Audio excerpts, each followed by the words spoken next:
Boa tarde a todos. É um prazer estar aqui com vocês. Eu gostaria de agradecer o convite para participar do 36º Congresso Nacional dos Jornalistas. E eu até questionei que me deram um tema para falar sobre a rotina de um repórter na Copa do Mundo. E pelo que eu vi aqui, a última Copa do Mundo que eu cobri, vocês não eram nascidos. Eu participei da cobertura de 6 Copas do Mundo e 2 Olimpíadas. E há 20 anos, exatamente, desde a Copa de 1994, eu deixei de lado o esporte e fui me dedicar a andanças, a reportagens sobre meio ambiente, a Globo Repórteres. Estou gravando agora o 90º programa, ou seja, 90 Globo Repórteres. E acabei de voltar de uma série de reportagens gravadas para o Fantástico. Foram 28 dias mergulhando no arquipélago das Bahamas, e essa reportagem só vai ao ar depois que eu voltar de férias, porque a partir de amanhã eu me mando para o Japão com a minha mulher e a minha filha, que tem adoração para conhecer o Japão. Então, eu não poderia falar sobre cobertura de Copa do Mundo sem antes fazer um retrospecto. Como foi que um repórter com 20 anos de idade foi cobrir a sua primeira Copa do Mundo? E como foi que esse repórter entrou no jornal? Eu era apenas torcedor do Náutico. Lá em Pernambuco tem 3 times: Náutico, Sport e Santa Cruz. Santa Cruz estava na 4ª divisão. A seleção brasileira jogou numa terça-feira contra a China, com Neymar. Tinham 39 mil pessoas no estádio. Jogou na terça. Santa Cruz, na 4ª divisão, jogou no domingo e tinha 41 mil pessoas. Por aí você vê o que é um time de 4ª divisão, que agora está na 2ª, e ter toda essa dedicação. Se você perguntar a um pernambucano qual é o seu time no Rio, qual é o seu time no São Paulo, não, por que eu tenho que torcer por time de Rio ou time de São Paulo? Lá são 3 times, não presta. Náutico, Sport, Santa Cruz, 2 na 2ª divisão agora e 1 na 1ª divisão, mas sem grandes possibilidades. E aí eu, como um desses torcedores, corrigi a estatística do campeonato do Jornal do Comércio de Recife, que tinham 32 erros. E aí eu fiz uma carta desaforada, dizendo que estava enganando os leitores, que nem o artilheiro do campeonato eles colocavam certo, que era uma coisa absurda. E aí no dia seguinte o editor-chefe do jornal tinha um comentário na Rádio Jornal do Comércio e disse: o leitor que corrigiu a estatística do campeonato, por favor, venha à redação. E aí os meus colegas de colégio disseram: ele vai te pegar, você esculhambou com o colega, com o jornal. E no segundo dia ele chamou de novo e eu fui. E ele perguntou: você quer ficar fazendo a estatística do campeonato? Eu disse: quanto você vai me pagar? Ele disse: não, por enquanto, nesse ano está terminando o campeonato, eu não tenho dinheiro para lhe pagar, mas no próximo ano eu arranjo uma verba. E aí, na 3ª semana que eu estava no jornal, faltou o repórter que cobria o Náutico, que ia jogar em Caruaru.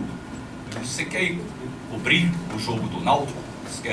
Se escreve os dados, entrevista os jogadores, leva um gravador, o fotógrafo vai com você, e no dia seguinte eu entrego para um redator e faz o texto. Mas eu ousei voltar de Caruaru, sentar na máquina e ficar sozinho na redação até 5 horas da manhã, escrevendo o texto do jogo.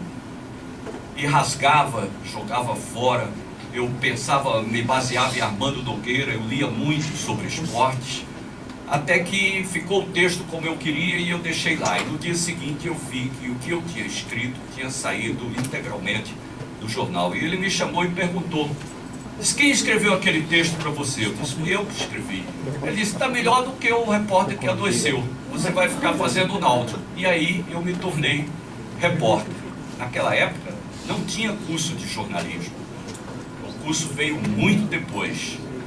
E logo depois, logo em seguida, veio a primeira Copa, e aí tinha um concurso para quem ganhasse a passagem para ir para a Copa. E eu escrevi sobre sapo. Eu estava voltando de um jogo de Campina Grande, Esporte Náutico e 13 de Campina Grande, e nós paramos num restaurantezinho de beira de estrada para almoçar, e eu vi que tinha uma caminhonete com a carroceria dela, tinha uma lona e ficava pulando. Aí eu disse, tem algum bicho dentro daquela caminhonete. Fui lá, levantei, a caminhonete estava cheia de sapo. Aí eu procurei o dono da caminhonete e disse, amigo, que isso? Está tirando os sapos do ambiente deles? Ele disse, não, isso aí vai virar tudo couro. Nós vamos fazer couro e exportar. Eu disse, vocês exportam couro de sapo? Aí fiz uma reportagem, em dólar, quanto vale um sapo? Acompanhei todo o processo, os fardos sendo despachados, made in Brasil, e ganhei a reportagem. Então eu tinha 6 meses no jornal e já fui primeiro, eu cobri a minha primeira Copa. Então o jornal fez uma coisa que é errada, mas que não tinha outro meio foi me botar com uma máquina fotográfica, ter que fazer boletim para o rádio. Eu não sabia falar para o rádio, eu só sabia e pouco trabalhar para jornal, e fui embora para a Copa do Mundo, e foi a grande Copa, porque o Brasil ganhou. Eu trabalhei em todos os setores, a Copa de 1970 no México, e isso me deu o know-how para ser contratado pela TV Globo. Recife é Globo mesmo, em Pernambuco não é afiliada, é Globo. E quando o programa Globo Esporte começou lá, o diretor mandou me contratar, porque ele me via trabalhando em todos os lugares onde a equipe da Globo ia. E naquela época, para vocês terem uma ideia, e aí nós já vamos entrar no tema de Copa do Mundo, tinham 12 pessoas da Globo cobrindo a seleção brasileira. 12 pessoas. Na África do Sul, tinham 350 pessoas. Para verem a diferença. E ali já começava a se destacar, a ter uma cobertura especial, porque a televisão começava a transmitir os jogos a cores. E quem já tinha uma televisão a cores pôde ver a Copa do Mundo de 1970 já nas cores naturais. E a evolução tecnológica foi grande de lá para cá. Na Copa de 70, para vocês terem uma ideia, eu tive que enfrentar todos os preconceitos, porque era o único veículo do Norte e Nordeste que tinha um representante lá. Ninguém do estado de Pernambuco, de Alagoas, do Amazonas, tinha mandado representante para a Copa do Mundo. Até para conseguir a credencial foi difícil. Por que esse jornal tem que ter uma credencial? Que era através da CBF. E eu fui à forra, porque depois eu me tornei presidente da Associação Brasileira de Jornalistas Esportivos. E tomei da CBF o direito de credenciar os jornalistas brasileiros. Até hoje, quem for cronista esportivo que estiver aqui, vai ter uma carteirinha Abrace. E essa carteirinha Abrace fui eu que criei como presidente da Associação Brasileira de Cronistas Esportivos. Fiz a mesma coisa quando era presidente da Associação de Cronistas Esportivos de Pernambuco. Quem credenciava era a federação. Tinha 432 credenciais. Eu reduzi a 98, porque só 98 mereciam ter uma carteira de cronista esportivo, que era realmente aqueles que trabalhavam nas emissoras de rádio e jornais. Até o verdureiro, que vendia a verdura, que levava a verdura para o presidente da Federação Pernambucana, tinha uma credencial de imprensa. Era uma vergonha. E lá, na Copa, eu consegui me impor e, ao mesmo tempo, trabalhar em conjunto com eles. Porque quando terminou, o Brasil ficou treinando 22 dias na cidade de Guanajuato, no deserto mexicano. Ficava a quase 3 horas de carro até a cidade do México. E todo dia tinha que alguém sair de Guanajuato com um pacotinho de filmes e de fotografias e da televisão para levar para o centro de imprensa no México. Então eu me candidatei, eu não tinha dinheiro, o jornal, para vocês terem uma ideia, estava falindo.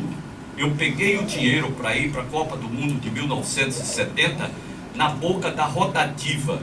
Os jornaleiros entregavam o dinheiro e a gente botava num saco do bom preço, até chegar o dinheiro suficiente para comprar aqueles míseros dólares que me manteriam na Copa do Mundo de 1970. Então, como era que eu ia mandar as minhas fotografias? Eu teria que pedir favor todo dia para eles ou pagar uma taxa de 50 dólares para quem fosse levar. Porque aquilo não era para quem fosse levar, era o aluguel do carro, era a hospedagem à noite para voltar no dia seguinte. E eu passei a ser o estafeta, o cara que fazia isso todo dia, porque eu adorava. Eu disse, pode alugar um Mustang?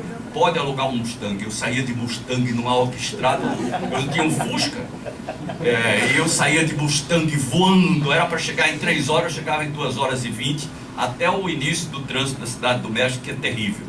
E aí despachava os filmes, saía no estado de São Paulo, esse aqui, o teu filme, na Folha, ia na TV Globo, tudo, e ia recolher o meu, que saía de graça. O carro saía de graça, o combustível saía de graça, e eu andava de Mustang.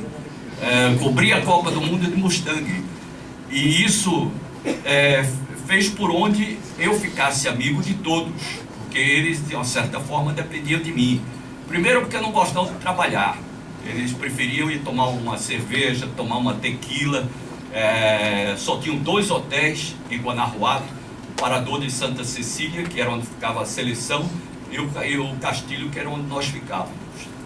Então houve muita dificuldade para cobrir essa Copa. Nós tivemos muita dificuldade também na Copa de 1978 na Argentina, porque era no período da ditadura. O exército era quem dava proteção às seleções.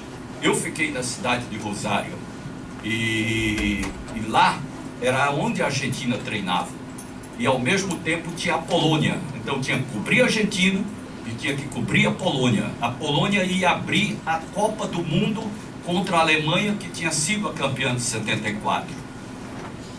Quando chegou o dia da abertura da Copa, ninguém tinha uma imagem sequer do treino da Polônia, porque eles treinavam dentro de um campo de golfe, lá dentro do campo, e ninguém conseguia ver. Os jornalistas ficavam do lado de fora, o exército com um cachorro ali, ninguém passava mesmo, e depois saía um assessor de imprensa deles e dava uma entrevista. A única coisa que nós tínhamos era a informação daquele assessor de imprensa que dava as informações. Então me desafiaram, Chico, como é? Nós não vamos mostrar nenhum treino da Polônia? Eu disse, olha, eu vou tentar. Eles vão fazer o último treino amanhã no estádio do Newell's Old Boys. É um clube da Argentina que não estava participando da Copa do Mundo, o estádio dele não estava entre os estádios credenciados e estavam passando por uma reforma, mas o gramado perfeito. Então eu fui no dia anterior, subornei o vigia, peguei 2 escadas, amarrei, que desse para subir, aonde eles estavam reformando tinha muita madeira. E aí eu comprei prego, martelo e fiz uma cabine. E levei cola de sapateiro. E confessei isso, eu estava com o cinegrafista Newton Kilichini, que hoje é o supervisor dos cinegrafistas de São Paulo. E 2 jornalistas pediram para ir. Um é muito conhecido, que é o Renato Maurício Prado. O dia que vocês conversarem com eles, podem pedir para confirmar essa história. O outro, Paulinho Serra. Tinham as mesmas idades, tudo. Aí eu contei para eles, eu vou mostrar esse treino. Eu vou pular o estádio, mas eu vou mostrar. Aí ele disse, a gente vai com você. Eu disse, agora tem uma condição. Fica dentro da cabine, não se mexe. Aí quando nós entramos na cabine, que eu fechei a cabine toda, muito cheiro de cola. Aí os 2, Chico, não dá para ficar aqui não. Eu falei, pô, tem que ficar. Se ele disse, não, a gente vai esconder naquela cabine. Eu disse, tá bom, numa condição, eles vão te pegar, porque o cheiro de cola era para o cachorro não cheirar. E o exército andava sempre com cachorro. E eu sabia que eles iam fazer isso.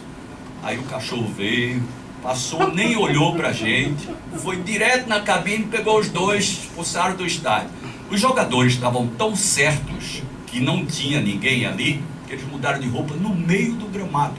Chegaram com as bolsas, jogaram lá, eles tiraram, ficaram só de sunga, mudaram a roupa e ele filmou isso. Tinha um buraco, os cinegrafistas ficavam filmando tudo. Então a Polônia, eles treinam diferente, treinavam na época, diferente do que nós treinamos. Eles treinam as mesmas jogadas.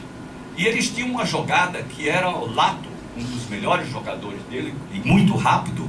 Ele corria pela direita e quando todo mundo corria para ele, ele dava a bola voltando para Dana, que era o craque do time, e esse chutava para o gol.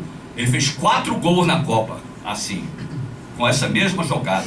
Tinha outra jogada que era para a esquerda, que era uma coisa, o lateral esquerdo era quem subia. E entregava sempre de lado e outro, as faltas, tudo. Eu sei que, quando eu saí do estádio, estava a imprensa toda e quem deu a entrevista coletiva fui eu. Até os alemães queriam as nossas imagens, mas a Globo não cedeu. E à noite, Cid Moreira falou, exclusivo, o treino secreto da Polônia. E nós mostramos e aquilo foi muito bom para mim. Eu tive várias lições ao longo da minha vida. E isso eu estou contando isso porque eu vejo que muitos aqui são jovens e que estão começando nessa profissão de jornalista. A primeira delas foi fazendo uma matéria de seca no sertão, e eu tinha o Lucas Mendes, que eu admiro até hoje, ele está no Rádio Coneco, ele era o principal correspondente da Globo em Nova York, e tem um texto maravilhoso. E eu disse, um dia eu vou ser Lucas Mendes. Fiz um texto todo enfeitado, poético, tudo, e quando eu estava lendo para gravar, o motorista estava do outro lado me olhando, e eu olhei para ele e disse, o que está me olhando? Ele disse, não entendi nada que você falou. Aí eu falei, você não entendeu nada? Não. Aí eu voltei, rasguei o papel, fiz o texto todinho, e agora eu entendi tudo. Aí eu cheguei à conclusão que eu tinha que ser Chico José e não Lucas Mendes. Eu tinha que ser sempre eu, com o meu sotaque nordestino carregado de sertanejo, cabra da peste, filho de cangaceiro. Tinha que ser isso e não querer imitar alguém. Durante a Copa do Mundo, nós tínhamos também aquela coisa de eu estava ao lado de grandes jornalistas, tudo, e eu preciso aprender com eles. Eu continuo aprendendo desde que o motorista me deu aquela lição. Você pensa que sabe tudo e aqueles que acham que sabem tudo geralmente não sabem nada. Cada reportagem que se faz é uma nova lição, é um novo aprendizado. A gente tem que estar sempre tendo a consideração de ver o que está certo, o que está errado, o que é aproveitado, o que está bem colocado e o que não está bem colocado, se o texto está uniforme, se a informação é aquela, sempre com o compromisso com a verdade. Que o jornalista, principalmente de televisão, que inventa, que faz qualquer tipo de floreamento, ele não fica muito tempo no vídeo. O próprio povo desacredita no que ele diz. E a emissora afasta quem não tem credibilidade. Eu, graças a Deus, estou há 38 anos no vídeo. E já fui chamado para renovar por mais 5 anos. O que me garante uma condição de que o que eu estou fazendo é o compromisso que eu assumi desde aquele motorista que me criticou, que não estava entendendo, e que eu assumi o compromisso comigo mesmo. Com a verdade, com a simplicidade, com a importância do meu regionalismo. É tanto que eu nunca saí do Recife, eu ando o mundo inteiro. Acabei de gravar uma série que vai ter uma repercussão muito grande. Não tem nada floreado. Tem até uma imagem ali que eu mostrei aos meninos. Nós vamos procurar os grandes tigres, os tubarões de 4 metros, tudo, que é daquela espécie que ataca e mata em Boa Viagem. Os cabeças chatas. Eles vieram dezenas de vezes para cima de mim. E a minha única defesa era a câmera. Sentava a câmera nos dentes dele. Tem a imagem ali. Vinha, levava porrada, eu ficava de olho. O meu amigo que estava filmando comigo ficou de costa para ele, lá veio ele pegar o cara por trás. A sorte é que tinha um cara com roupa de aço em cima, para dar uma segurança para a gente. A minha não, porque eu ia embora atrás do tigre. Ele não tinha condições de me acompanhar, mas o outro fica junto dele. Aí ele fica filmando o tubarão besta que está passando aqui e o tigre vindo atrás dele. Fui lá, tirei a máscara, falei: olho no tigre. Os tigres, esquece os outros. Eu pisava nos outros. E tem a imagem. Então eu vou muito longe para ser real com aquilo que eu estou fazendo. Se eu for fazer uma matéria sobre o tubarão, eu vou, não digo arriscar, mas eu vou fazer ele perto. Eu vou mostrar como ele se comporta. Eu vou mostrar a realidade. Só que, voltando à Copa do Mundo, nós fomos, ainda na Copa de 70, até o final, e eu precisava de uma credencial para entrar no campo para fotografar. E eles conseguiram uma credencial para mim. Os fotógrafos dos jornais que trabalhavam, dos jornais do Brasil, foram lá. Um deles tinha adoecido e ele trouxe a credencial e eu consegui fazer a Copa de 1970 dentro do gramado, fotografando para o jornal nas mesmas posições que os outros estavam. Então foi um sacrifício que me rendeu resultados, porque a partir daí eu passei a ter destaque dentro da própria emissora, cobrindo as outras Copas. Em 86 também eu passei muito tempo, eu cobria a Argentina e a Argentina foi campeã. Eu grudava em Maradona, fazia os jogos e fiz até a matéria do jogo final da Argentina. Cobrir uma Copa do Mundo não é uma coisa simples, é muito complicado. E principalmente para uma pessoa que vai cobrir sozinho para outras para um jornal e uma emissora. Normalmente o importante é cobrir um para cada seleção, que é isso que as emissoras brasileiras fazem, as emissoras dos principais países que participam da Copa do Mundo. É levar em quantidade e em qualidade com equipamento muito bom. Quando nós estávamos na Copa da Espanha, em 82, eu fiquei na sede de Valladolid. E aí disseram para mim: Chico, não se preocupe na fase eliminatória, porque só tem a França de destaque. Você vai cobrir França, Kuwait e Tchecoslováquia nessa fase de coisa. Então não te preocupa com o Jornal Nacional, não se preocupa em estar se matando todo dia. E eu consegui, com o Kuwait, entrar todos os dias no Jornal Nacional. O técnico do Kuwait era Carlos Alberto Parreira. No primeiro dia que eu cheguei lá, estavam cantando, virados para Meca. E aí eu perguntei a Parreira: o que está acontecendo? Ele disse: hoje não tem treino. Por que não tem treino? Porque começou o Ramadã e eles estão todos voltados para Meca fazendo as orações. E eu falei: não tem treino? E durante esse período também eles não comem, não. Eles nem comem, só se alimentam à noite, porque é uma tradição da religião, da crença, e o importante para eles é aquilo ali. Eu disse: cara, eu preciso fazer isso. Senão eles não deixam entrar, nem a gente pode entrar. Eu disse: não, mas ontem eu entrevistei Nabili. Você não disse que ele é o líder? Nabili era o goleiro. Eu entrevistei porque eu achava que ele ia levar 40 gols durante a Copa do Mundo. Então eu vou garantir esse aqui, que vai ser um personagem para mim depois. E ele foi muito gentil. Eu disse: deixa eu pedir a ele. Aí ele foi lá, o intérprete, pediu a Nabili deixou entrar.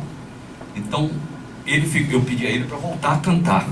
A hora que ele fosse cantar, deixar. Ele vem para uma varanda do hotel, põe a mão aqui, foi uma das coisas mais emocionantes que eu já vi. E volta aquele canto. E eu fui para a outra janela e falei para a câmera: esse é o canto da fé. Eles não estão treinando, o futebol deles não é a altura do futebol da França que eles vão, mas eles são campeões da fé. Eles estão aí rezando, orando, na esperança de que o Deus deles consiga fazer por onde eles enfrentem a França. Tomaram de 3-1 da França. Eram 4. Sheik entrou no campo e anulou um gol. Então cada coisa dessa teve um dia que eles estavam tristes. E Parreira disse: eles não querem treinar. Eu falei: o quê? O mascote deles não veio. O Sheik pegou o boy dele e mandou buscar o camelo. No dia seguinte o camelo estava comendo o jardim. Aí, ó, filma o camelo comendo o jardim. Esse aqui é o mascote do Kuwait. Então, cada dia vai treinar com o time de Tordesilhas. E na hora, Parreira chega para mim e diz: vê uma coisa que vai acontecer. Eu estou com as duas bandeiras aqui, Kuwait e o time de Tordesilhas. Eu vou entregar as duas bandeiras para o Sheik. Aí ele foi lá, entregou. O Sheik era o terceiro na hierarquia do Kuwait. Entregou as bandeiras para ele. O Sheik ficou com uma, com aquela roupa árabe, túnica, e entregou outra para o auxiliar dele. Ele ficava do lado do ataque do Kuwait. Ele não dava um impedimento. Parreira apitava o impedimento, olhava para mim e fazia sinal, porque ele não dá, ele só corria pela margem do campo. Então, essas curiosidades da Copa renderam matérias diariamente. Então, o jornalista que está começando, você entrega, diz: olha, essa pauta não existe, você vai ter que se virar. E ele vai desistir. A recomendação que eu dou para vocês jovens é nunca desistir. Eu fui agora, só para citar um exemplo recente, Bahamas. A proposta eram 4 VTs, 4 reportagens, 4 domingos seguidos do Fantástico a partir de maio. E aí a reunião que eu tive com a direção do Fantástico: Chico, dá para fazer os 4, porque nós estamos investindo muito. São 80 mil dólares, e é muito dinheiro para coisa. Pode deixar que eu faça os 4. É isso aqui, as sugestões era eu que tinha dado tudo. No primeiro período da viagem, nós fomos a 9 ilhas do arquipélago. Na primeira ilha, perdemos o primeiro VT. Ou seja, veio uma tempestade, nós tivemos que sair correndo para proteger o barco, uma ilha bem distante que tinha, e nós perdemos o primeiro VT. E aí, conversando com outra pessoa, o cara me disse: por que você não faz o Shark Lab? É na ilha de Bimini. É o maior laboratório de estudo de pesquisas de tubarões do planeta. E o maior pesquisador também. E aí entramos, a produtora que estava comigo entrou em contato com ele, ele concordou, nós fomos para ele e salvamos o 4 VT.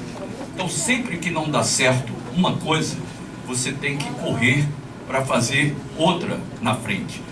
Nós estávamos com a proposta de fazer 4 VTs no ano passado, no ano anterior. No ano passado deu tudo certo, foi a Expedição Okavango, na África.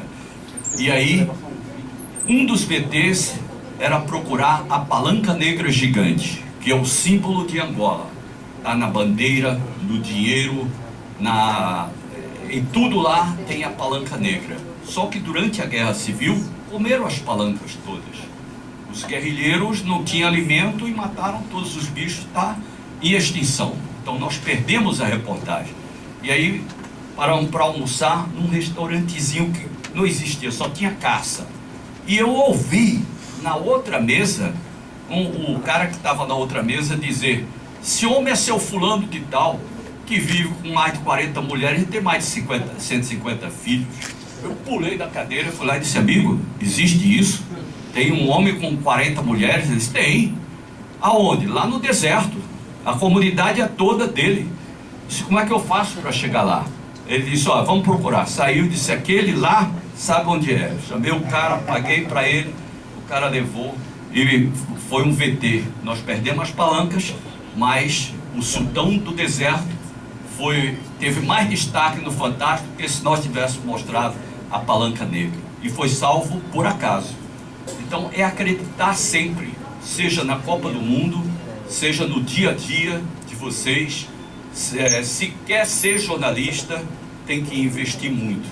Eu tenho mulher jornalista, filha jornalista, genro jornalista, cunhada jornalista, tudo. E eu até aconselho aos que ainda querem ser jornalista, a minha filha mais nova: pelo amor de Deus, não vai, é difícil. O mercado está saturado, a concorrência é muito grande. graças a Deus ela fez e está fazendo arquitetura. É verdade. Hein? Mariane é jornalista. Isso, foi sua colega em São Paulo. Exatamente. É jornalista e eu adoro aquela branca. Vou jantar com ela hoje. Eu vou sair daqui voando no meu carro, vim e vou voltar para jantar com meus filhos. E amanhã eu sumo, vou para o Japão. Seu nome? Tá bom, falo isso. Pode deixar. Pois não. Eu queria que você ressaltasse assim, porque, por exemplo, eu trabalho no site nacional, que é o UOL, e sem dúvida nenhuma você se tornou um exemplo porque você consegue fazer na televisão aquilo que todo mundo quer, manter seu vínculo com um estado menor, mas fazendo matérias para um grande centro. Essa coisa do regionalismo é uma coisa que um pouco se perde, principalmente na TV, pela essa questão do sotaque, os fonoaudiólogos todos chegam para tirar o sotaque da pessoa. E você, e inclusive a Beatriz também, vocês conseguem fazer essa marca. É difícil fazer essa marca do ponto de vista de levar o Nordeste, e além disso, você vai além do Nordeste, você vai para cobrir o mundo inteiro. Se fincar hoje como jornalista no Nordeste e ser um jornalista que faça repercussão nacional, o que é que você daria de conselho? Olha, eu vou citar o que aconteceu comigo, porque quando eu entrei na televisão, meu primeiro dia na televisão foi a coisa mais traumática que vocês podem imaginar. Quando eu fui chamado a trabalhar em jornal e fui chamado para apresentar o Globo Esporte, fui à Globo e aí o diretor da Globo chegou e disse: o Armando Nogueira mandou te contratar, te viu trabalhando na Copa e a gente vai te contratar. Eu falei: vai me pagar quanto? E ele disse: vou pagar tanto. Eu falei: isso é muito pouco. Ele disse: mas é o que eu posso pagar agora. E eu queria ter aquela oportunidade. Aí eu disse: o que é que eu vou fazer? Ele disse: vai narrar um jogo hoje. Hoje? Eu nunca narrei jogo na minha vida, nem em rádio. Eu não sei narrar jogo de futebol. Ele disse: aprende. Qual é o jogo? Ele disse: Santa Cruz e São Paulo. Eu disse: mas esse jogo é no Morumbi. Ele disse: no Morumbi, você vai fazer em off-tube. Eu falei: o que é off-tube? Você é dentro da cabine, fechado, tem uma placa lá vermelha, quando ela acender, você está no ar, você fica vendo na televisão com o áudio e fica narrando o jogo. Aí meu Deus, eu não tenho condições de fazer isso. Ele pegou a pasta dele, saiu e disse: olha, eu estou saindo, espera aí, na hora vem te chamar. Aí vem no corredor, o cara disse: cadê o cara que vai narrar o jogo? Está lá na sala de Wilson. Ele chegou e disse: é você que vai narrar o jogo? Ele disse: vem. Aí eu entrei na cabine, fui lá e disse: no intervalo tu chama o comercial. Eu falei: como é que chama o comercial, amigo? Ele disse: não, na hora que nós vamos voltar logo depois do intervalo. Eu disse: tá bom. Aí fiquei olhando para aquela luz, na esperança de dar certo e com a vontade que ela nunca acendesse. De repente acende todo. De repente acende e eu saio procurando ver como os narradores fazem. Bola pela direita, passa para fulano, entrega na frente. E isso aí eu até sabia enganar, né? Mas tremendo. De repente o São Paulo pressionando, chuta uma bola na trave. Na trave! Aí eu pensei: e se for gol? Eu não sei gritar gol. Eu nunca cantei na minha vida. E aí eu sou desafinado. Todo mundo na minha família diz que eu sou terrível, desafinado. E fiquei torcendo, graças a Deus o jogo foi 0 a 0. Quando terminou o jogo, o mesmo cara abriu a porta e disse: agora vai para o estúdio que você vai chamar os gols dos outros estádios. Aí eu entrei pela primeira vez no estúdio da Globo, sentei, um calor desgraçado, eu já estava suado de medo, tremendo, e mais aquelas luzes em cima, fortíssimas. Hoje são luzes até menores do que essa, não tem essa intensidade, não dão calor, e tinha que desligar o ar-condicionado porque interferia no áudio. Daí eu sento: amigo, como é que faz para chamar o gol? Aí ele disse: olha, tá aqui o papel, entregou escrito à mão, tá pela ordem aí, não mexe não, você vai chamar no Maracanã, aí você vê ali e narra. Aí diz: o gol do Maracanã foi 1 a 0 pro Fluminense, tá? Eu fiquei lá, falei: quando é que eu sei que vai ter que falar? Ele disse: essa luz vermelha aqui vai acender. E eu fiquei olhando para a câmera, tremendo, tudo. Volta o cara e diz: bota pó na cara dele que tá brilhando muito. Eu falei: na minha cara não vai botar pó coisa nenhuma não. Sertanejo, machista, o machismo daquela época era uma coisa impressionante. O que vão pensar de mim com pó na cara? Ele foi lá, pegou o pó da apresentadora do Jornal da Noite, veio besteira, rapaz, todo mundo faz isso, isso é uma coisa técnica, tudo. E eu disse, nem minha mãe vai me reconhecer. Agora o pior veio em seguida, quando acendeu a luz, disse: agora nós vamos ver o gol do Maracanã, 1-0 para o Fluminense, gol de Rivelino. Quando eu olhei, apareceu o gol do Grêmio, lá no estádio olímpico do Grêmio. Aí eu disse: mas esse aí não é o gol de Rivelino, esse é o do Grêmio. Aí falei o que estava acontecendo. Quando terminou, voltou para mim, eu olhei e disse: bom, agora vamos ver o gol de Rivelino. Tudo. Aí entrou o Morumbi era eu. Entrou o de Minas Gerais, o Mineirão. Nada deu certo. Aí eu saí da Globo, fui embora, esqueci até de tirar o pó. Parei na farmácia, acho que ficou todo mundo olhando pra minha cara, porque esse cara usa pó. Isso, anos e anos, 38 anos atrás. Aí no dia seguinte eu fui lá e disse: olha, eu vim te avisar que não dá pra mim, isso não é minha praia, vou voltar pro meu jornal. Ele disse: que nada, fica aí, quem sabe se vai dar ou não sou eu, que eu entendo de televisão, você vai aprender aí fazendo. Aí eu tô até hoje aprendendo. Mas aí vem a questão do sotaque. Como foi que eu entrei no Jornal Nacional? Quando só entravam 8 repórteres e eram todos do Rio, São Paulo e Brasília. Só 8 repórteres. Há 38 anos, só 8 repórteres do Brasil e os correspondentes eram autorizados a entrar no Jornal Nacional. Tinha um quadro na redação onde tinha plano americano aberto e plano americano fechado. O repórter tinha que aparecer de paletó e gravata, ou até aqui, ou mais aberto. Plano americano aberto e plano americano fechado. E aí eu estou saindo, descendo a Globo em Olinda, no alto de um morro, eu vi a cidade toda. Tinha uma fumaça chegando no céu. Aí eu disse: cara, aquilo é um incêndio. Não vou fazer treino do futebol não, vou fazer aquilo ali que é um incêndio grande. Olha a nuvem. Aí cheguei na hora que tinha um caminhão-tanque dentro de um posto de combustível. O fogo já estava pegando os letreiros das casas comerciais do outro lado da rua e vários carros dentro. Aí o bombeiro, nós chegamos primeiro do que os bombeiros, e eu saí puxando o cinegrafista pelo cabo, não tinha microfone sem fio, e eles: Chico, a gente vai se queimar. Eu falei: não, vamos fazer de perto. E fui narrando. É um tipo de coisa que eu faço até hoje. A única reportagem do Brasil a ser finalista do Prêmio Emmy foi a nossa, no ano passado, em outubro, e eu narrei a reportagem inteira durante 32 dias numa aldeia indígena, tudo de improviso, 32 passagens. Isso, para quem não sabe, é a participação do repórter na reportagem. Então, eu saí narrando aquele incêndio e dava as costas para a câmera e puxava o cinegrafista, e eu tinha uma camisa quadriculada, aberta assim no peito, cabelão para trás, completamente fora dos padrões da Globo. Tiveram que mandar o incêndio para o Jornal Nacional. Disseram: ó, nós vamos mandar. Nessa época ainda se trabalhava com película, com filme.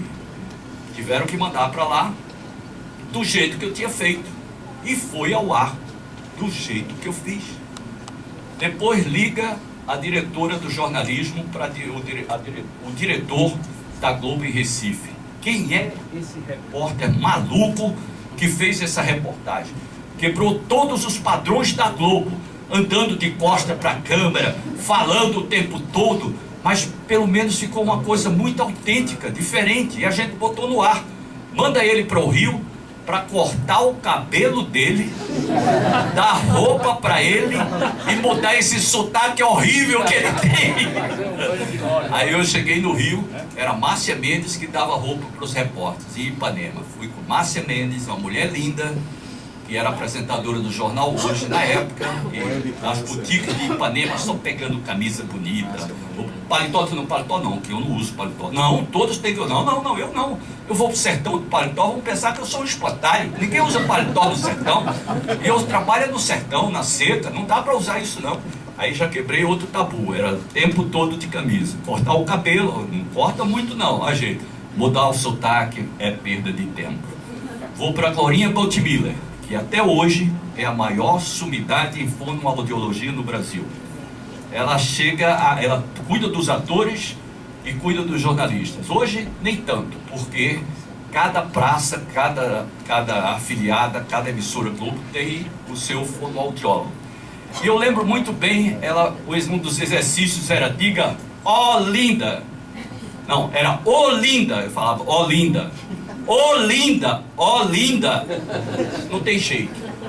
Aí ela foi pro Armando e disse, olha, ele se recusa a mudar. Ele disse que não vai mudar. Aí Armando me chamou, por que você não vai mudar? Disse que eu não sou carioca, eu não sou paulista, por que eu tenho que falar igual a vocês? Eu tenho que falar do meu jeito. Ele disse, você tem razão. Tem toda a razão. Você vai falar no Nordeste, mantenha o seu sotaque. Você agora me convenceu. Libera o gaúcho e libera o mineiro. Podem falar agora à vontade. Aí entrou o Geraldo Canali e entrou, acho que era o Chico Pinheiro ainda, começando lá em Minas Gerais. E esse foi o primeiro obstáculo. Voltando à Copa do Mundo, lá vai o nordestino, recém-entrado na Globo. Eu entrei em 76, em 78 vou para a Copa. Pego a cidade de Rosário. O carioca chama Rosário. E aí eu tinha que falar no fim de cada reportagem. Rosário, Copa 78. E eu não conseguia falar, não vou falar isso. O que vão pensar de mim? E não está em mim. Aí comecei a falar Rosário, Copa 78. E era um motivo de riso em Buenos Aires, onde as matérias eram editadas. Armando Nogueira chamou Ciro José, diretor, se avisa a ele que ele ou fala direito ou eu mando ele embora. Aí Ciro ligou para mim, eu vou citar pessoas que vocês podem confirmar essa história. O Galvão até hoje goza comigo por causa disso. Aí o cara liga para mim e disse, olha, Armando disse que ou você fala a deixa certa, com a pronúncia certa, ele te manda embora. Falei, tem um avião às 11 horas. É para eu fazer o treino da Argentina ou vou embora logo agora? Porque se for, não vou mudar meu sotaque. E aí ele disse, vou falar com ele. Não, é para fazer, é para fazer. Aí eu falei para o Newton Quiriquini, deixa gravando, depois que eu fizer a deixa, que eu vou mandar um recado para eles. Olha aí, minha maneira de falar é essa, se quiserem é assim, se não quiserem vão, e mandei. Aí Manduca, que é o filho do Armando e era o principal editor, hoje ele é o principal editor do Sport TV, botou na ilha de edição, isso aqui ó, o recado que ele mandou, e pá, aquela risada. Armando entra na redação, foi lá e viu, disse, que é isso aí? Aí ele disse, vem cá, vem ver o recado que ele mandou pra você. Aí ó, se quiserem, é assim, se não quiserem, vai pra puta que eu pariu. Aí Armando chegou e disse, pelo menos deixa ele falar com esse sotaque horrível dele. Tá fazendo matéria todo dia. E os que falam bonito que não estão fazendo nada. E isso me deu a liberdade na Globo. Em 78, com relação ao sotaque, eu comprei a minha liberdade e a liberdade de todos os jornalistas. Garanto a vocês que aqui em Maceió não tem ninguém mandando eles falarem com sotaque carioca. Tem sim, que tem um ritmo de narração. E aí é que o fonoaudiólogo é importante. Conseguir que você fale com ritmo, que você dê as pausas certas, que você tenha a mesma tonalidade ou que você dê as entonações corretas, isso é o papel fundamental de um fonoaudiólogo. E é o que está acontecendo. Mas sotaque mesmo, cada um entra falando da sua maneira. Não tem que mudar nada. Respondida a sua pergunta? Fui longe para responder. Alguém quer perguntar? Aproveita. Vou aí, em seguida. Bem, para mim o Chico foi muito Muito legal essa sua participação da questão da regionalização, porque a minha admiração por você vem justamente dessa questão de ser nordestino e justamente na Globo, no Jornal Nacional. É uma coisa que eu sempre vinculava, a gente sempre vincula tudo, a Nordeste ela tem essa vinculação natural. Se você vê um nordestino, um Alceu Valença, um Zé Ramalho, você sempre se admira, né, pelo fato de eles serem talento. E na verdade você no meu ponto de vista, não fugiu à regra, certo? Eu gostaria só que você contasse um pouco da história em que você, na questão do sequestro, onde você trocou uma pessoa, se não me engano, uma mulher ia ser sequestrada, e você se ofereceu para ir, quebrando todos os patrões de repórter. Isso foi um mau exemplo de jornalismo que eu dei e fui criticado pela Globo. A partir desse dia entrou uma circular que está valendo até hoje. Você não pode se trocar por refém para ajudar, nem que seja para ajudar uma pessoa. Você não tem que participar.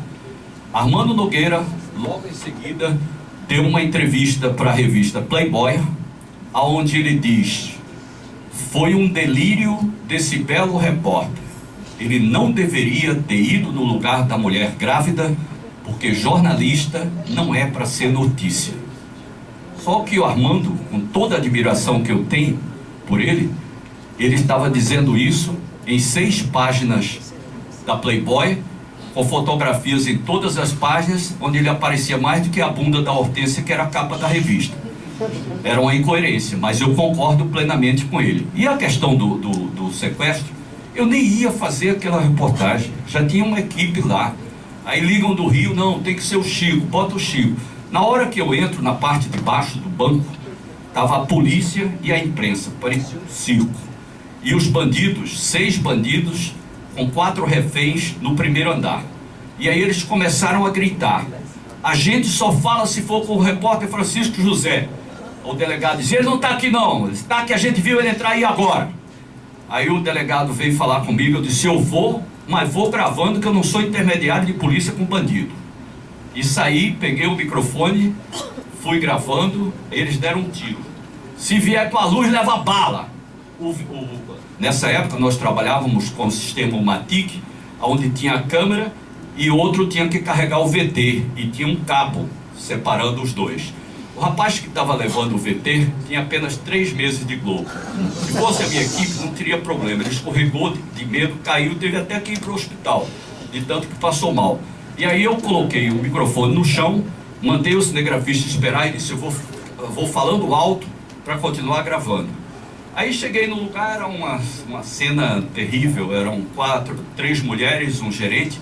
Uma mulher tinha um revólver dentro da boca, a outra tinha o revólver aqui, marcando, era uma coisa de bandido. E aí eu perguntei: o que vocês querem para soltar essas pessoas? E primeiro eles: tá armado, tá armado. E apontando o revólver, eu disse: ó, não adianta estar apontando o revólver para mim, porque eu sou a tábua de salvação de vocês. Eu estou aqui para resolver. O que é que vocês querem para soltar os reféns? Aí eles baixaram os revólveres, tira o revólver da boca da moça. A moça era linda, eu namorei com ela depois, muito linda. E aí tirou o revólver conversou, eu peguei água para eles lá. Ele disse: a gente quer um carro que não haja perseguição e esse delegado que está gritando aí embaixo para substituir essa mulher grávida. Aí eu falei com o delegado, ele disse: não, eles querem me matar, e queriam mesmo. Várias vezes durante a viagem eles disseram: se aquele safado daquele delegado estivesse aqui por Alagoas, passamos aqui, fomos até a Bahia. Se estivesse aqui, eu ia atirar na cabeça dele e jogar para aquele caminhão carregado de cana passar por cima dele, porque eles já tinham torturado um deles, eles não tinham nada a perder. É tanto que quando ele disse que ia matar a refém, eu disse: você não pode fazer isso. Ele disse: não posso. Por quê, cara? Eu não tenho nada a perder. Eu estou condenado a 32 anos, ainda tenho 8 homicídios para ser julgado, fora os que eles não sabem que eu cometi. Era terrível. E você imagina, a gente saiu, eu substituo ela. Aí desci, disse: eles querem um carro e que não haja perseguição. Falei com o dono do banco, falei: um carro grande e sem mutreta, que a gente vai dentro do carro, os seus funcionários, a vida deles, a minha não, porque a minha sou eu que estou botando em jogo, mas os seus funcionários têm que ser preservados. Aí fomos lá, fomos embora e fizemos uma viagem de Recife. Em Gravatá eles estouraram os pneus, eu mandei jogar para dentro de... Eu virei o chefe da quadrilha, eles estavam muito nervosos. E aí, não sabiam, eles queriam vir para Salvador por Petrolina. Eu falei, você tá louco? Em Gravatá, a 70 quilômetros do Recife, a cidade estava na pista esperando. A Globo praticamente não saiu do ar. Foi a primeira página do New York Times, a saída do banco. Os caras com revólver aqui e eu mandando ter calma.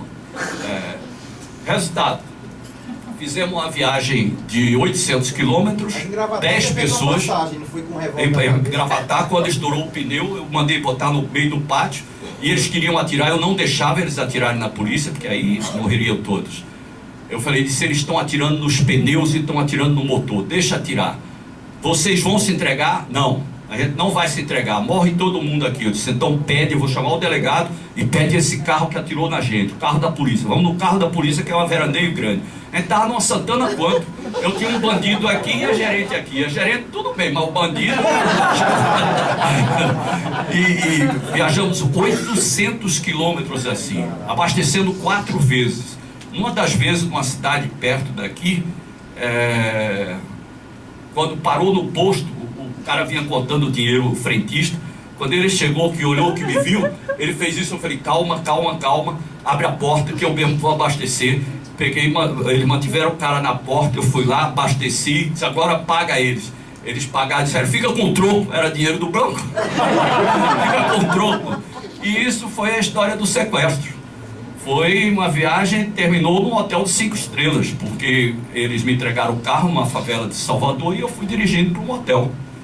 E no dia seguinte, uma gerente? No hotel com a gerente? É claro.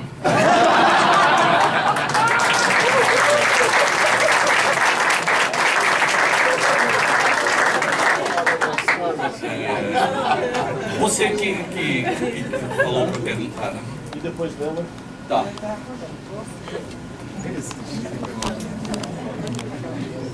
Com todo o respeito que você me merece pelos seus trabalhos que eu acompanho, você é jornalista. Quem sai com você para fazer reportagem de imagem não é um cinegrafista, José. É um repórter cinematográfico. Nós estamos lutando por isso há décadas, porque os patrões admitem o cinegrafista. Cinegrafista é o que aperta botão.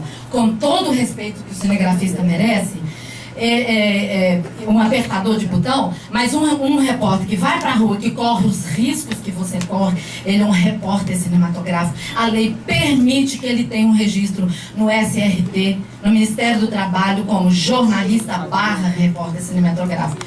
Você falou aqui 2 vezes, repórter cinematográfico. Gostaria que você os tratasse como repórter cinematográfico, que é o que eles são e que merecem e que podem ter obter o registro. Eu coordeno em Belo Horizonte, eu sou coordenadora de imagem lá do Sindicato dos Repórteres Fotográficos. Não se exige o 2º grau e portfólio. Aí vai no Ministério e consegue esse registro. Não é nenhum favor que se faz.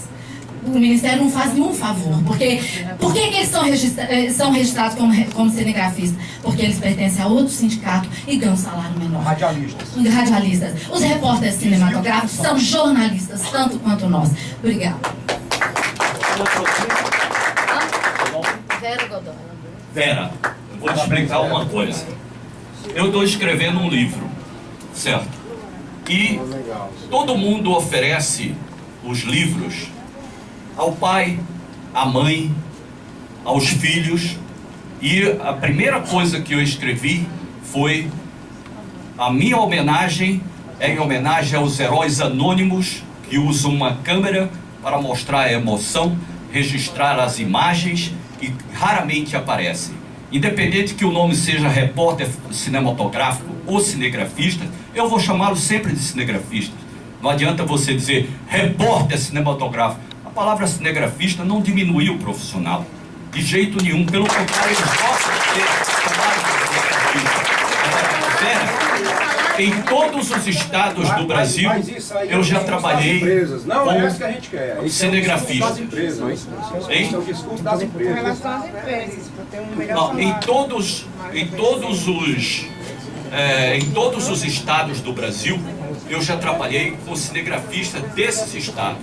Aqui em Alagoas também.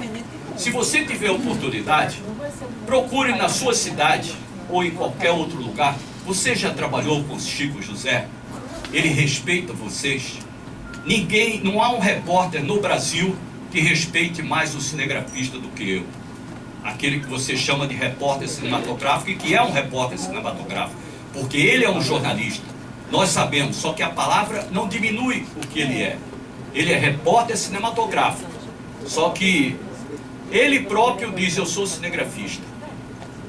Alguns fazem questão de ter o nome repórter cinematográfico, que são repórteres cinematográficos, porque muitas vezes fazem a reportagem sozinho. Se não existe, eu escrevo no meu livro, a imagem que eles fazem é a razão da televisão existir. Sem a participação deles, não haveria televisão, porque eles fazem o sentido da televisão. Eles mostram as imagens. E cito exemplos, e eu tenho o nome de todos eles que trabalharam comigo no livro. Eu não me preocupei em oferecer para minha mãe, nem para minha filha, nem para ofereci aqueles que trabalham comigo no dia a dia. Vai em Recife e diz: quem quer trabalhar com Chico José? Vê se não corre todo eu.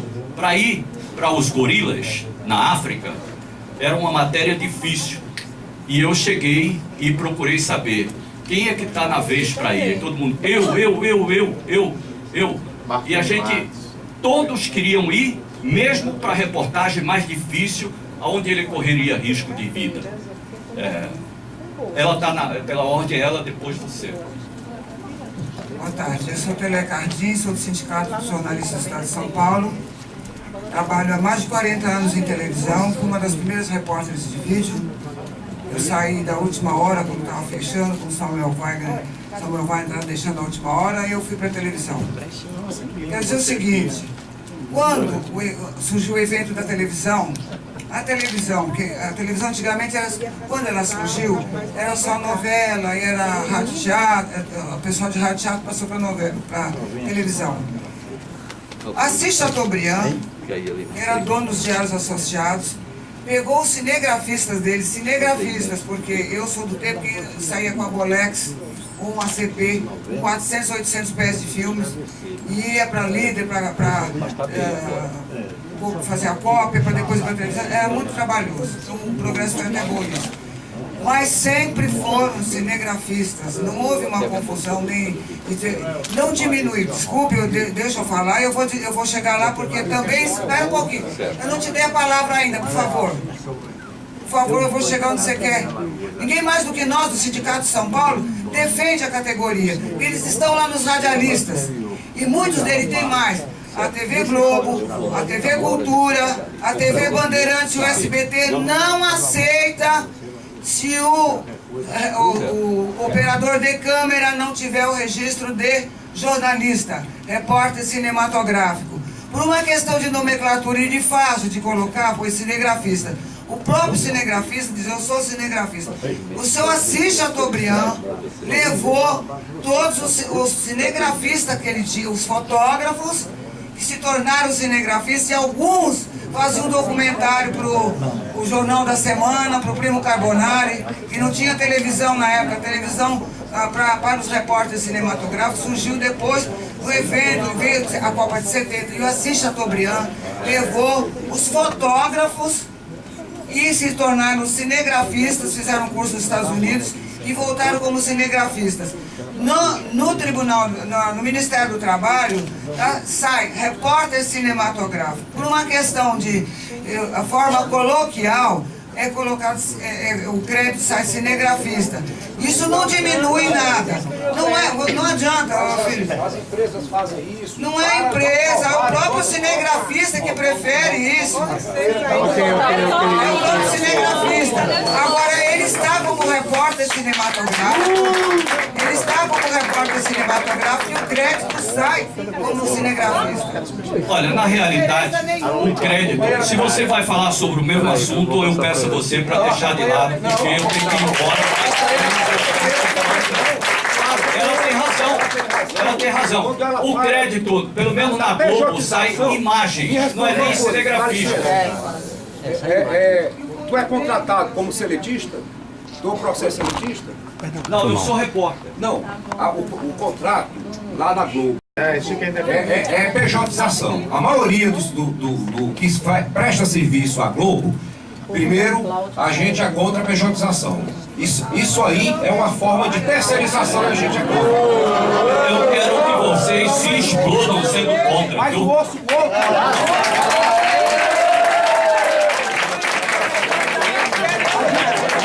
O que ele está querendo é prejudicar os repórteres e jornalistas que têm condições de ganhar mais.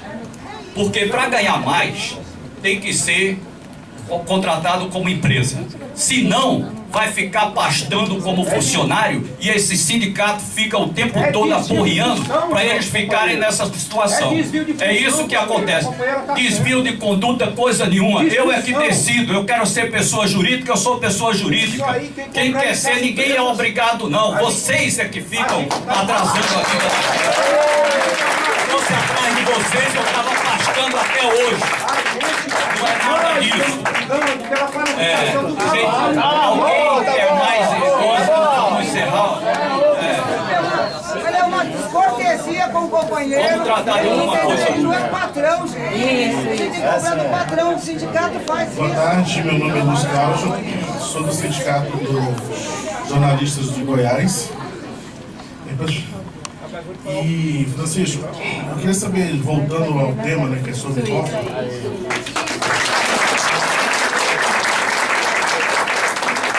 eu comecei como filmador de festa infantil, sou cinegrafista, repórter cinematográfico, não importa, sem empunhar qualquer tipo de equipamento que produza imagem. Como você, hoje, o Francisco José seria fazendo uma Copa do Mundo no Brasil, onde o repórter cinematográfico e o jornalista, o repórter, estão em vias de correr grandes perigos nessa cobertura por conta das manifestações. Como seria hoje você? Olha, seria normal. Se a minha pauta for acompanhar uma seleção, ir para o estádio, fazer a rebelião, fazer a passeata, que muitas vezes é justa, muito justa, o ruim é quando se transforma em baderna, eu vou sem nenhum problema. Não é isso que o fato de ser difícil que vai interferir no meu comportamento. Eu vou fazer tudo que for necessário fazer. Na realidade, a Globo hoje tem uma equipe específica e extraordinária de profissionais, tanto de cinegrafistas, quanto de repórteres, de comentaristas, para cobrir a Copa do Mundo. E como eu estou há 20 anos afastado, só fazendo outro tipo de trabalho, eu comprei uma televisão de 75 polegadas para cobrir a Copa do Mundo. Se for possível, eu vou ficar vendo a Copa, mesmo porque esse trabalho que eu fiz agora nas Bahamas, eu vou editar até o início da Copa do Mundo. Tem que ficar pronto. E eu acho que eu poderia falar mais algumas coisas sobre as Copas do Mundo, mas eu creio que o tempo está esgotado, eu vou ter que sair.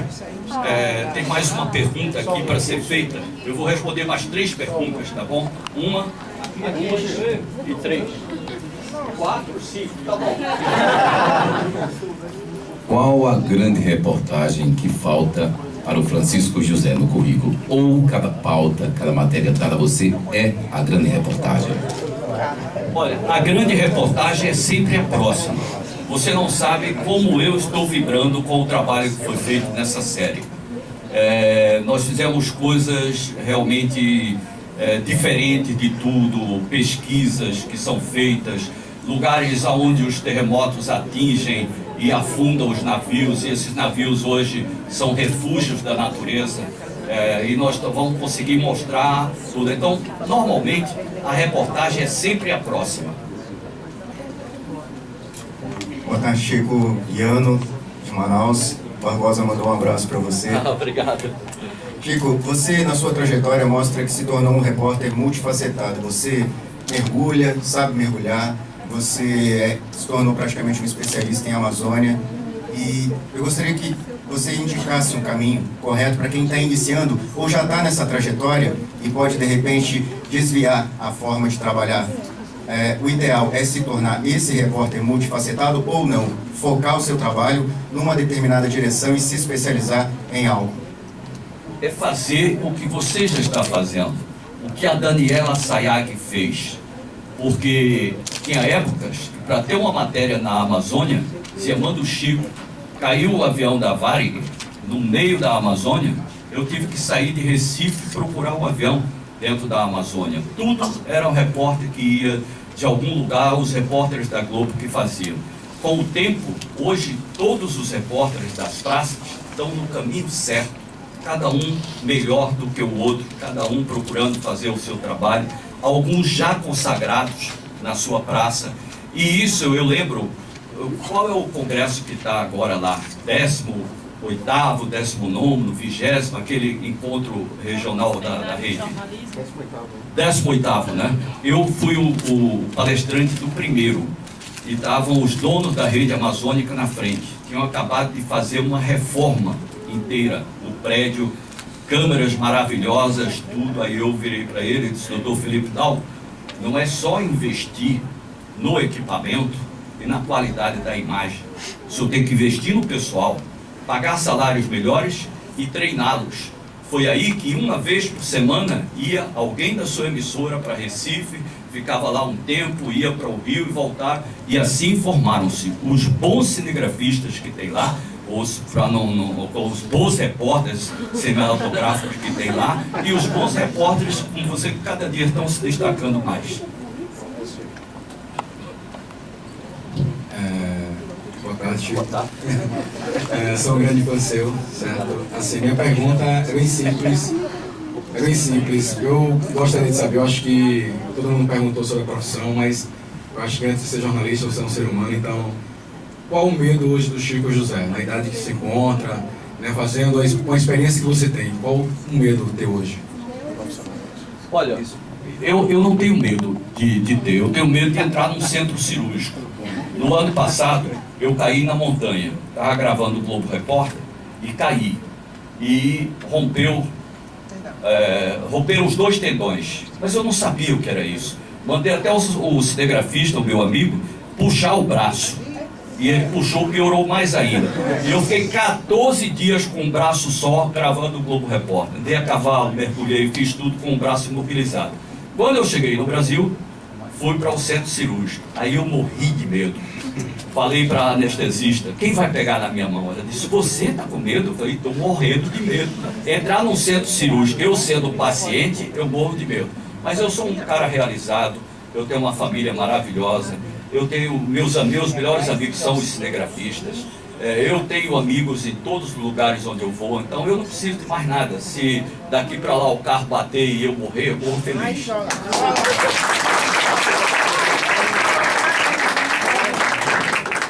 Satisfação vê-lo depois de 21 anos. Eu me formei com a sua filha Mariane Brito e trabalhei em Caruaru com Marconi Matos. Quando eu vi Marconi, eu disse, Marconi, vá para Recife. Ele, Vera Ferraz, não deixa. Eu digo, vá e trabalhe com o Chico, que você não nasceu para ficar aqui. O que você viu em Marconi, que nós vimos também naquela época, Chico? Olha, esse repórter trabalhava com a minha filha em Caruaru, Marconi Matos. E aí ele foi para Recife e ele se destacava tanto, as imagens dele são tão criativas que ele foi levado para o Fantástico em São Paulo. Eu desliguei esse desgraçado desse celular e ele está tocando. Ele foi levado para São Paulo. Na reunião que eu tive no Fantástico, tem tipo de reportagem que você tem que dizer quem é que você vai levar. Porque tem cinegrafista que passa mal no barco, ele enjoa, não pode levar. Se eu vou levar um que vai filmar o tubarão embaixo d'água e ele tiver medo do tubarão, não pode levar. Se tiver medo do gorila, não pode levar. Então, esse aí é o meu preferido para todos os lugares que eu fui. Estava comigo agora nas Bahamas. Ele morre de medo de tubarão. E aí eu voltei, depois de filmar dezenas de tubarões, e cheguei em cima e disse: Marconi, você não vai entrar nem na água, água cristalina, você vê tudo, ele cheio de tubarão, disse aqui perto do bar. Ele desceu, quando ele estava na água, vieram 2 tubarões imensos para perto dele. Não queria nada, queria um peixe, porque estavam jogando isca, né? Jogando peixe para atraí-los para perto da gente. Então, o que eu vejo em Marconi Matos é o repórter cinematográfico completo.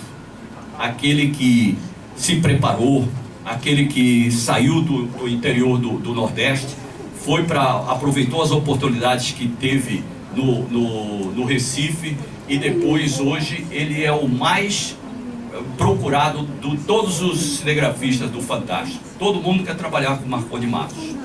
Obrigado. Francisco, meu nome é Abdias Martins, sou estudante aqui de jornalismo da Universidade Federal de Alagoas. E eu quero dizer primeiro que é uma honra ter participado da sua palestra e que eu me senti contemplado em muitos momentos, com muitas coisas que você falou. E eu percebi que você soube aproveitar a primeira oportunidade que você teve lá, aquela história que você contou logo no início, quando foi fazer a sua primeira cobertura esportiva. Então você soube aproveitar o momento que a vida te deu e está hoje aí como um grande repórter. Então eu queria saber, na realidade, como você vê o posicionamento de um estagiário dentro de uma determinada empresa, seja televisiva ou não. Eu, por exemplo, sou estagiário da área de telejornalismo e pretendo seguir essa carreira, só que ela é cada vez mais escassa, é cada vez mais difícil você se assumir e conseguir imprimir a autenticidade e uma personalidade que lhe permita depois ter um futuro promissor. Então, assim, você ousou, você foi corajoso, você imprimiu a sua personalidade, e é por isso que você é até hoje um profissional de sucesso. Muitas vezes nós nos sentimos acuados, às vezes a gente tem medo, às vezes a gente está dentro de um veículo e às vezes as regras, as limitações, muitas vezes o dinheiro pouco, como muitas vezes você citou que quando você precisou ir para outro veículo, você perguntava logo, vai me pagar quanto? Então muitas vezes o que pode ser para uma exploração, para outro é oportunidade. Então como é que você vê isso? Qual seria a dica que você daria, o que você falaria para um estagiário que pretende ser um grande profissional, o posicionamento que ele tem que ter diante das empresas? Olha, não foi uma oportunidade que me fez conquistar outras oportunidades. Você tem que estar a vida toda aproveitando as oportunidades. Porque aqui você vê, tem um tsunami no lugar, o repórter está lá, ele se destaca, depois ele desaparece. E aí, nessa profissão, você tem que estar sempre aproveitando as oportunidades.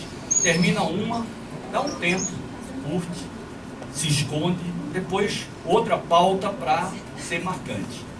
Com relação aos estagiários, nós temos permanentemente 10 estagiários conosco, em cada redação. E aí, teve uma época que nós... eu pedi uma pesquisa para um estagiário. Ele me deu uma pesquisa completa. E eu estava lendo a pesquisa na hora em que ele ia passando. E eu estava lendo a pesquisa na hora que o diretor ia passando. Aí eu falei, vem cá, olha a pesquisa que ele fez, deixa ele ir comigo na matéria. Ele foi comigo na matéria, teve 6 créditos seguidos no Jornal Nacional e hoje é o chefe de reportagem. Então, infelizmente, eu gostaria de aproveitar todos os estagiários, principalmente aqueles que mais se destacam, só que não há vaga. Agora, a redação está cheia deles, que vão e voltam.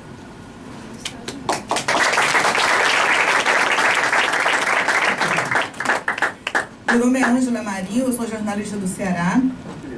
Nós já nos cruzamos em coberturas do Missas do Padre Cícero lá em Juazeiro do Norte, Chico. Muitas vezes. Então, eu estava aqui fora e eu ouvi a parte da terceirização e da pejotização. E eu não pude deixar de vir aqui falar. Eu sou da Comissão Nacional de Ética e fui quatro mandatos dirigentes do Sindicato de Jornalistas do Ceará. Os sindicatos dos jornalistas e a Federação Nacional dos Jornalistas são contra a pejotização, sim, porque é uma forma de precarizar o nosso mercado de trabalho. Respeito demais, como nós todos respeitamos o seu trabalho. Chico, você é uma exceção, como alguns jornalistas que conseguiram chegar no status da sua vida profissional, que são exceções. Vocês que estão aqui, eu estou vendo muita gente jovem, vocês não são exceções, podem ser um dia, mas que a melhor opção para se entrar no mercado é através de um registro profissional, de um diploma, é através de algum tipo de atividade que você tenha as garantias de ter uma carteira assinada, de ter um salário e de ter a proteção do sindicato e da Federação Nacional de Jornalistas. Eu não podia deixar de vir falar isso, porque eu vi que o companheiro foi aplaudido quando falou a respeito da importância da pejotização. A precarização do trabalho profissional no mundo é uma realidade. Nós precisamos nos proteger dessa precarização, não só a categoria dos jornalistas brasileiros, mas do trabalhador no mundo de uma forma geral. Nós precisamos da proteção dos nossos sindicatos, nós precisamos da proteção da federação. Você é um convidado da federação e eu peço a você que respeite a posição da federação a respeito disso. Obrigada. Eu espero também que a federação respeite a minha posição e respeite a posição dos outros PJs, que são quase todos. São quase todos os jornalistas que ganham bem no Brasil. São PJ. E o sonho dos que não são PJ é se tornarem PJ. Não é exceção. Porque quem ganha 4 mil reais quer ganhar 80. E só vai ganhar 80 sendo PJ. E só vai se realizar profissionalmente, financeiramente, sendo PJ. Então, a federação tem todo o direito de exigir respeito. E eu também. Nós não temos nenhum desses PJs que não sejam jornalistas profissionais, ou que eram registrados no Ministério do Trabalho como jornalista profissional, como eu, e muitos outros, o presidente da federação, os mais antigos, quando não tinham coisa, ou aqueles que têm diploma. Nenhum deles, jornalistas, repórteres hoje, pelo menos na emissora que eu trabalho, estão sem diploma. Todos, há uma exigência da própria emissora de ter o diploma. Eu sou a favor de ter o diploma. Agora, de ser pessoa jurídica para ganhar um bom salário e ser pessoa física para ganhar uma porcaria de salário, porque o sindicato quer e a federação quer, tenha paciência. E agora, por favor, eu vou mostrar um vídeo para encerrar. Baixo salário, não. Eu sei que a discussão é vasta e que quando eu sair daqui, você até pelos sindicalistas que estão aí fora, tudo, mas é a minha posição. Claro, é a minha posição. Eu acho que eu tenho que ser respeitado tanto quanto a posição de vocês. Eu trouxe um vídeo, porque eu não sei nem se vocês querem ver. É um vídeo que mostra o que aconteceu comigo depois que eu deixei de ser repórter esportivo e fui andar pelo mundo fazendo Globo Repórter e fazendo reportagens especiais, principalmente ligadas ao meio ambiente. Então eu gostaria que ele mostrasse esse vídeo aí agora, já que vocês querem ver.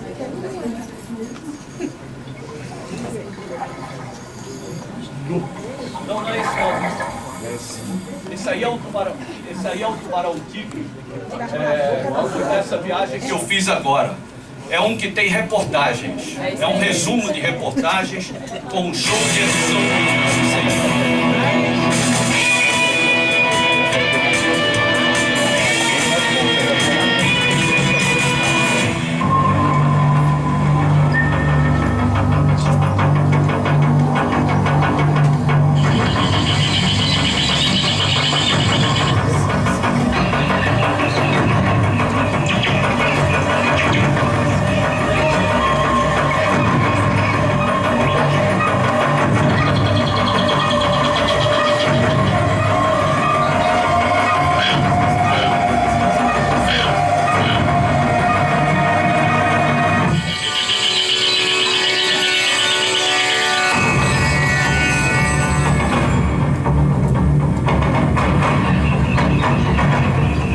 E noites em tocaias para flagrar momentos como este: o acasalamento das sucuris, o terror dos pântanos no ato de sedução.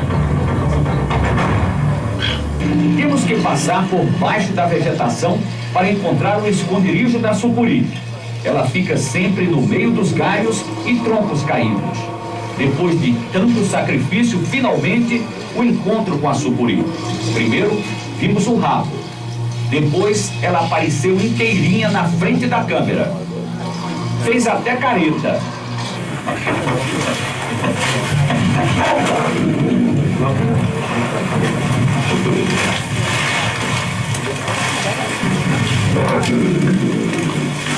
Ele está ficando irritado porque nós estamos seguindo. Ele vai, a gente segue. E agora nós estamos cada vez mais perto. Daí aquela primeira atitude, como quem diz, estão chegando muito perto de mim. Saiam daqui, isso aqui é a nossa área. Daqui a pouco nós vamos embora. Vamos observar mais o comportamento deste animal, que é único no planeta. Só existe nessas montanhas.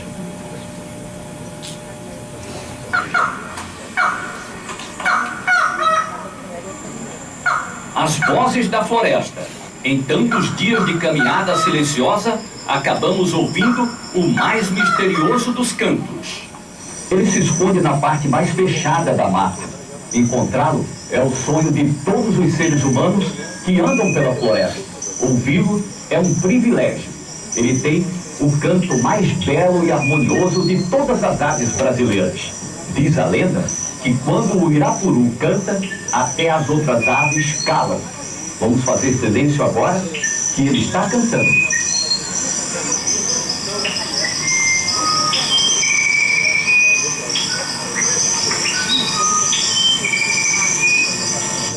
Uma ave tão pequena com um canto tão poderoso.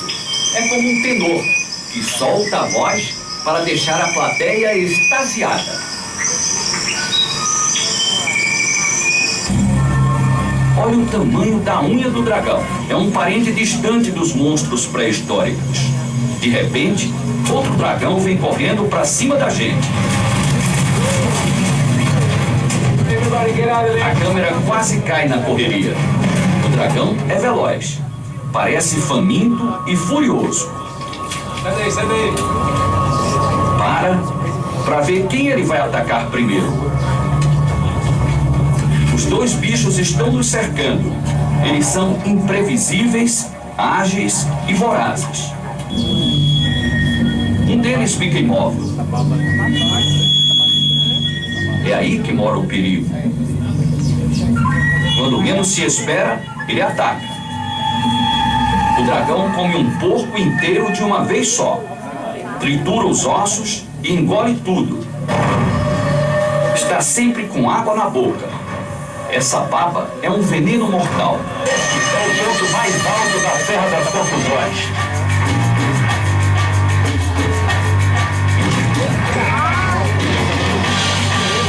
A partir daqui, depois dos primeiros incidentes, vamos ver se dá pra gente chegar.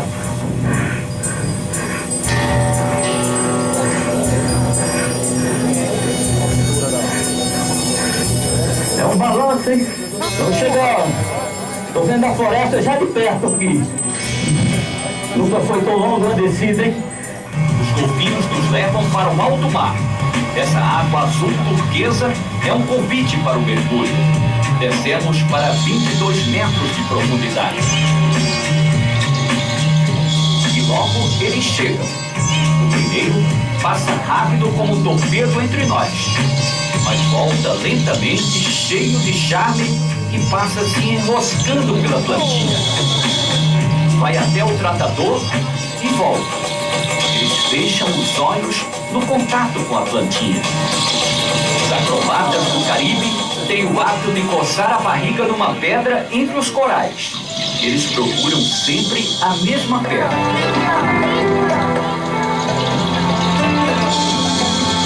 Gostam de ser alisados na barriga. Eu aproveito este momento de carinho.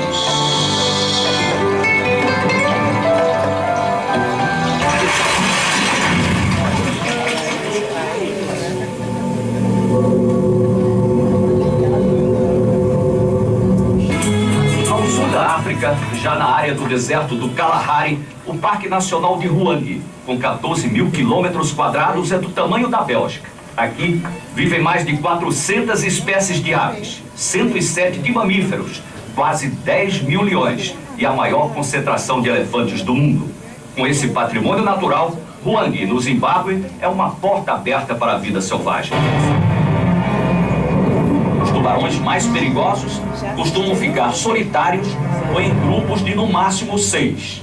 Os martelos são dos mais agressivos, mas eles vivem em grandes cardumes. Difícil é saber se no meio de tantos tubarões, todos estão bem alimentados. Descemos mais um pouco para um encontro de tirar o fôlego. 100, 200, 300, não dá para contar.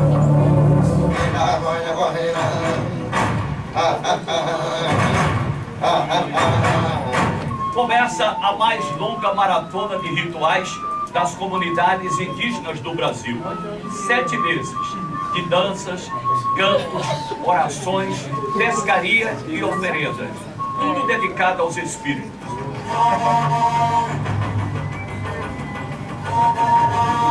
É uma celebração que parece não ter fim.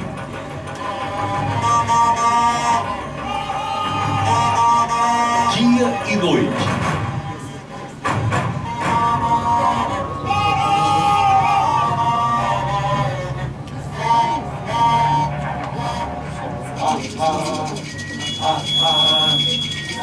A escada balança. As amarras estão soltas, desgastadas pela maresia.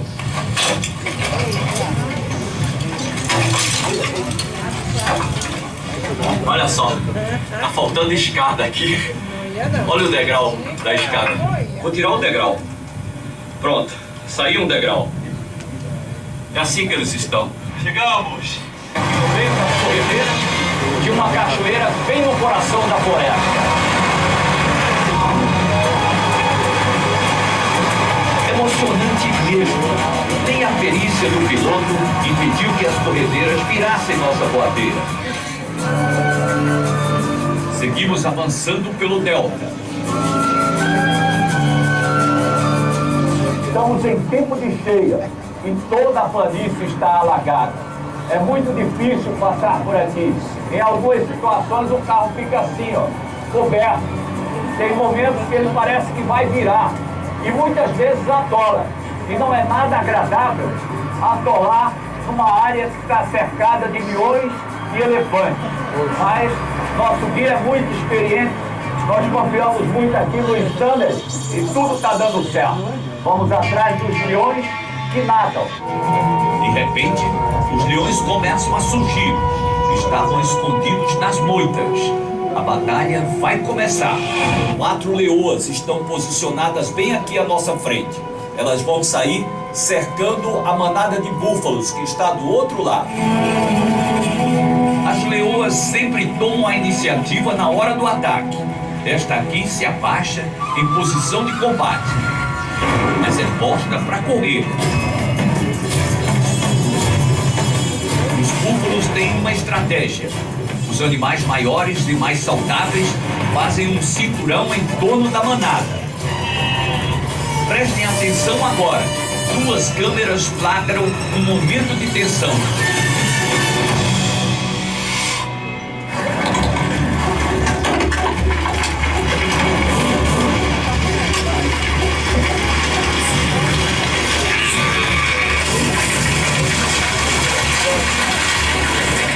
Duas leoas pegaram um pequeno búfalo.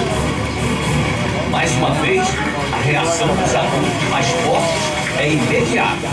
As leoas são afastadas e parece que o filhote está bem.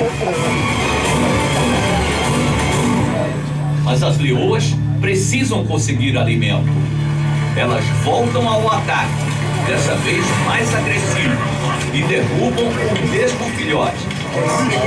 Agora são 3 leoas arrastando a presa e mais uma por perto. Este é um flagrante raro, visto de muito perto do que é a luta pela sobrevivência na savana. A reação dos búfalos começa. Alguns cercam as leoas. O filhote, dominado por elas, ainda se debate, mas não tem como escapar sozinho. Outros búfalos correm em volta. Um leão, que é sempre o primeiro a comer, se aproxima da presa. A tensão aumenta.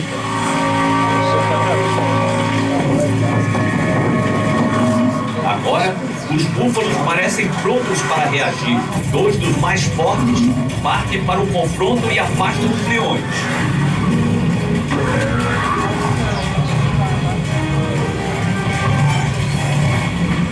Uma leoa ainda insiste. Sem sucesso. O ataque ao filhote foi desfeito. Ele é resgatado, manca um pouco, mas está vivo.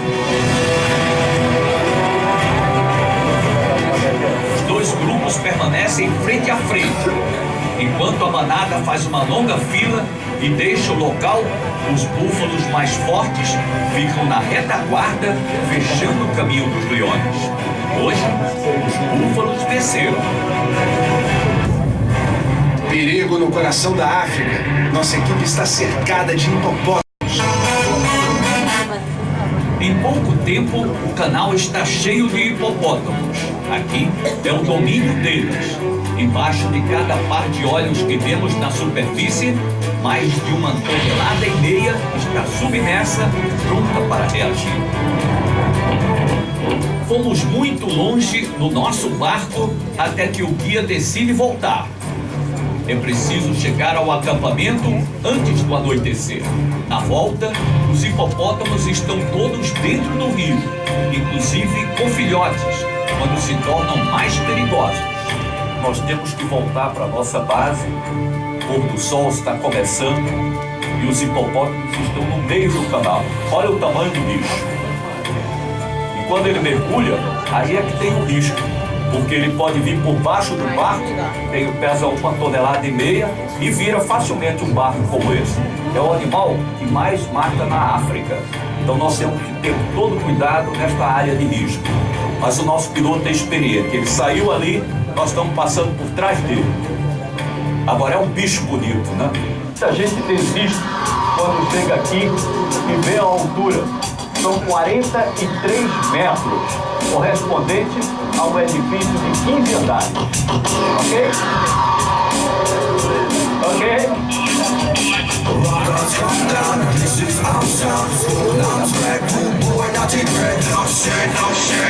Que pena que não tocou na água.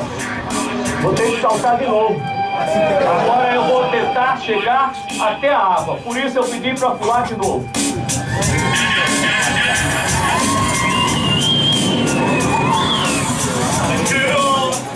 Agora sim.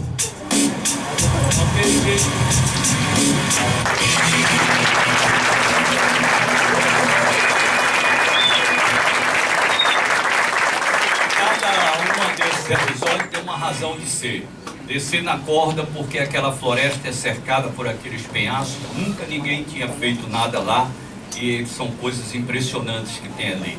Pular de bungee jump porque na Nova Zelândia nós fomos fazer o país dos esportes radicais. Eu tinha que escolher pelo menos um e eu escolhi o mais fácil. Obrigado a vocês pela atenção.